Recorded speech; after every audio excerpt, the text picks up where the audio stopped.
South America আন্ডার-17 চ্যাম্পিয়নশিপের ফাইনালে আজ মুখোমুখি হয়েছিল কলম্বিয়া এবং ব্রাজিল অনূর্ধ্ব-17 ফুটবল দল। যে ম্যাচটিতে অত্যন্ত জমজমাট একটি লড়াই হয়েছে বলা যায়।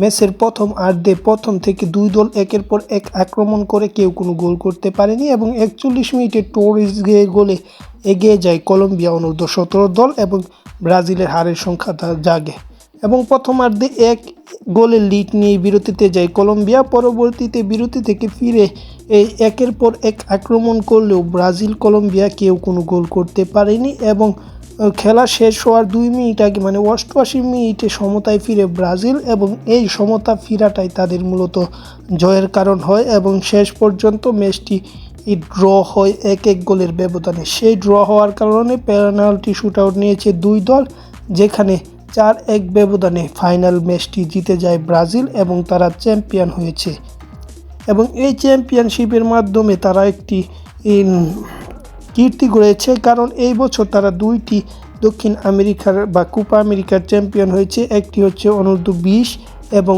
এটা হচ্ছে অনূর্ধ্ব-17। সব কিছু ঠিক থাকলে অনূর্ধ্ব-17 বিশ্বকাপে চ্যাম্পিয়ন হওয়ার লক্ষ্যে মাঠে নামবে ব্রাজিল এবং আর্জেন্টিনার কথা বলতে গেলে আর্জেন্টিনা এই অনূর্ধ্ব-17 চ্যাম্পিয়নশিপের 6ষ্ঠ স্থান থেকে শেষ করেছে।